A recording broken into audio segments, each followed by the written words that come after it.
Hello दोस्तों, welcome to Constance mind. मैं हूं दीपक और आरईटी बीएचयू से रिलेटेड आपको जानकारी सारी इस वीडियो में मिलने वाली है।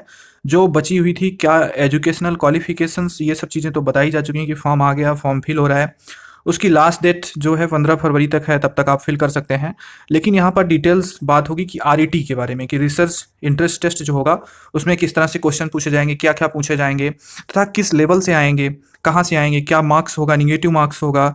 और आपको बता दें कि आरईटी जो हो रहा है वो एम फिल पीएचडी तथा एम फिल पीएचडी इंटीग्रेटेड तीनों के लिए होगा। ठीक है, हम इंटरव्यू के बारे में भी यहाँ पर बात करेंगे और दोनों कैटेगरी आरईटी तथा एग्जाम्ड कैटेगरी वाले सभी लोग के लिए ये इंपॉर्टेंट वीडियो है।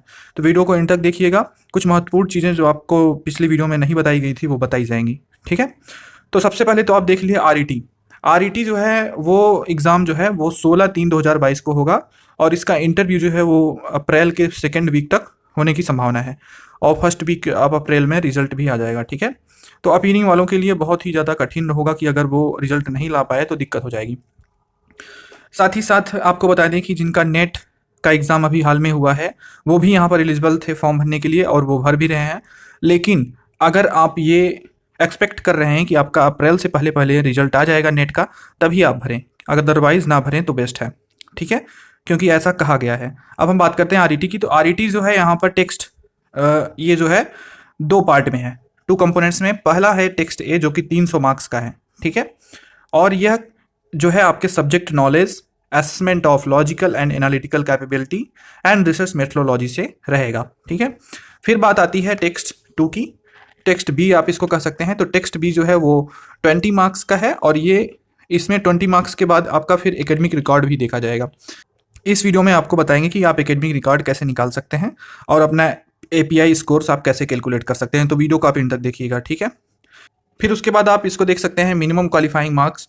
तो minimum qualifying marks for RET is 210।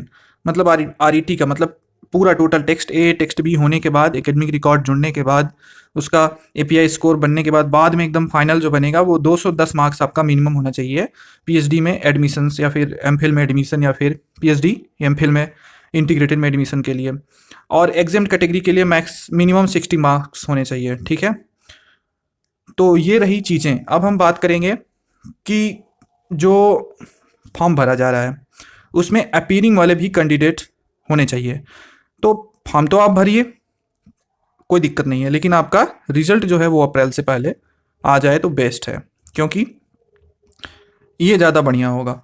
तो आपको ये बता दें कि इससे आपको दिक्कत हो जाएगी अगर आपका रिजल्ट नहीं आता है। अदरवाइज अपीयरिंग वाले कैंडिडेट भी भर सकते हैं, लेकिन जो लास्ट सेमेस्टर या लास्ट ईयर वाले हैं वही। ठीक है, अब हम बात करते हैं आगे। तो दोस्तों आगे बात होगी टेक्स्ट ए से। टेक्स्ट ए जो है ये जो है टोटल 100 एमसीक्यूज के होंगे। ठीक है, इसमें जो 40% क्वेश्चन है वो किससे होगा, रिलेटेड टू मैथडोलॉजी से। इसमें फंडामेंटल फाउंडेशन ऑफ रिसर्च रहेगा, प्रॉब्लम आइडेंटिफिकेशन एंड फार्मुलेशन रहेगा, research design, qualitative and quantitative research, measurements, sampling and analysis, interpretation of data, paper writing, use of encyclopaedias and tools. ठीक है, यहाँ से आपके 40% question आएंगे। ठीक है, आपके 40% क्वेश्चन यहाँ से आएंगे और अदर जो 60% क्वेश्चन है वो कहाँ से आएंगे। तो ये आपका मास्टर लेवल से रहेगा। कहाँ से रहेगा, ये आपका मास्टर लेवल से रहेगा और इसको आप देख सकते हैं अच्छे से। ये आपका कहाँ से रहेगा, तो ये आपका रहेगा मास्टर लेवल से। आपका जो सब्जेक्ट है जिसमें आप अप्लाई कर रहे हैं आपको उस सब्जेक्ट से रहेगा। आप इसके लिए बीएचयू का जो पीजी का सिलेबस है उसको देख लेंगे तो ज़्यादा बेस्ट होगा, वहाँ से क्वेश्चंस फंसेंगे। This will have totals 100 MCQ. यहाँ पर टोटल 100 एमसीक्यू होंगे और सभी में मतलब कि सभी क्वेश्चन के लिए 3-3 मार्क्स आपको दिए जाएंगे करेक्ट आंसर के लिए। ठीक है, टोटल 300 मार्क्स रहेगा और टाइम पीरियड आपका 120 मिनट का होगा। ठीक है, और यहाँ पर 1 मार्क्स डिडक्ट भी किए जाएंगे, मतलब निगेटिव मार्किंग है कितने की, 1/3 की निगेटिव मार्किंग है। ठीक है, 3 मार्क्स आपको दिए जाएंगे, तो अगर गलत आप आंसर देंगे तो 1 काट भी लिए जाएंगे। ठीक है, candidate must secure 35% marks in text A for further consideration. ठीक है, आपको टेक्स्ट ए में 35% मार्क्स लाना रहेगा मिनिमम, मैक्सिमम नहीं कह रहा हूँ, मिनिमम कम से कम इतना होना चाहिए, तभी आप आगे इंटरव्यू के लिए जा पाएंगे। ठीक है, अब हम बात करते हैं टेक्स्ट बी। ठीक है, ये तो टेक्स्ट ए था, टेक्स्ट बी आपका इंटरव्यू होगा उसकी बात करते हैं। ठीक है, तो टेक्स्ट बी की अगर बात करें तो टेक्स्ट बी आपका है पर्सनल इंटरव्यू। पर्सनल इंटरव्यू में ये है कि जितनी सीटें होंगी उसके 4 गुना कैंडिडेट को, मतलब उसके 4 गुना कैंडिडेट को बुलाया जाएगा इंटरव्यू के लिए, ठीक है। ये बेस्ड ऑन मेरिट हो सकता है। ऑल एलिजिबल आरईटी, अब यहाँ पर बात आता है कि जो एग्जेम्प्ट कैंडिडेट हैं जो आरईटी नहीं दिए थे, तो एग्जेम्प्ट कैंडिडेट जो होंगे वो सभी shall also take test B of the selection process. और यहाँ पर करा all eligible RET exempt candidate, ये जो एग्जेम्प्ट कैंडिडेट हैं जो एलिजिबल रहेंगे उनकी लिस्ट जारी की जाएगी, और उस समय जारी की जाएगी जब एग्जाम हो जाएगा तब, ठीक है ना। तो आप लोग परेशान मत होइएगा, सब मत पहुंच जाइएगा, लिस्ट जारी होगी।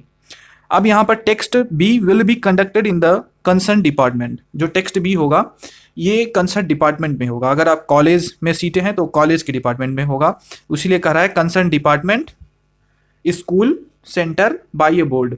तो जो बोर्ड डिसाइड होगा उन बोर्ड के द्वारा ही होगा। ये टोटल 20 मार्क्स का होगा। टेक्स्ट बी कितने का होगा? सिर्फ 20 मार्क्स का। और जो मार्क्स 20 मार्क्स का है ये इंटरव्यू, इसमें एक चीज़ और कहा गया है कि इसमें आपको 5 नंबर से कम नहीं दिया जाएगा और 14 नंबर से ज़्यादा नहीं दिया जाएगा। ये बाध्यता है। अगर 14 नंबर से ज़्यादा किसी भी कैंडिडेट को दिया जाता है इंटरव्यू में तो उसको सेल्फ जस्टिफाई किया जाएगा। जो बाई बोर्ड जो का इंटरव्यू का बोर्ड होगा, जो मेंबर्स होंगे वो बाकायदा आपको जस्टिफाई करके तब देंगे, अदरवाइज 14 से कम ही सभी को दिया जाएगा। क्वेश्चन कैसे होंगे? तो question are related to the area of research of the candidate. ये जो क्वेश्चंस पूछेंगे जाएंगे इंटरव्यू में वो जो आपका रिसर्च कॉम्पिटेंस होगा उसी से क्वेश्चन पूछे जाएंगे, ठीक है। जो आपने रिसर्च एरिया जो चूज किया होगा उससे क्वेश्चन पूछे जाएंगे, या फिर जो आपका applying in more than one discipline, ये तो आगे का है। तो इसमें या फिर अगर जो आपका सब्जेक्ट है आपका जिससे पीजी हुआ होगा उससे भी कुछ क्वेश्चन पूछे जा सकते हैं, ठीक है। बाकी आपका इंटरव्यू के लिए जो बॉडी लैंग्वेज है ये सब चीज़ें ध्यान तो दी ही जाती हैं, तो ये सब चीज़ें आप समझते होंगे किस तरह से इंटरव्यू देखा जाता है।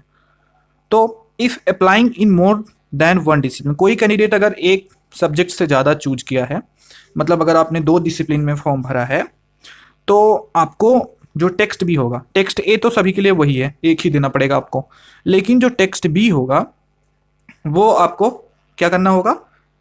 अपीयर टेक्स्ट बी सेपरेटली, आपको अलग अलग सेपरेटली देना होगा टेक्स्ट बी, ठीक है।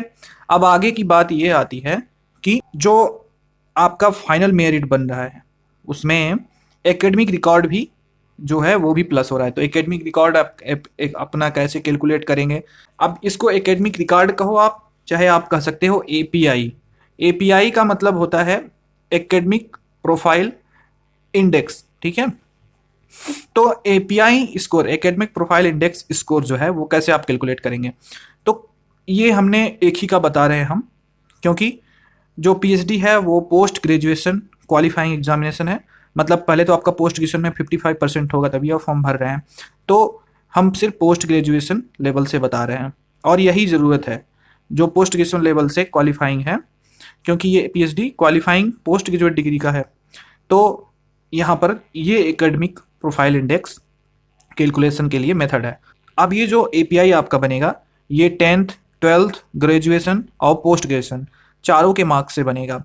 तो जो कैंडिडेट अपीयरिंग वाले हैं उनके लिए ये वाला है, if marks are not awarded, तो ये अपीयरिंग वाले हो जाएंगे।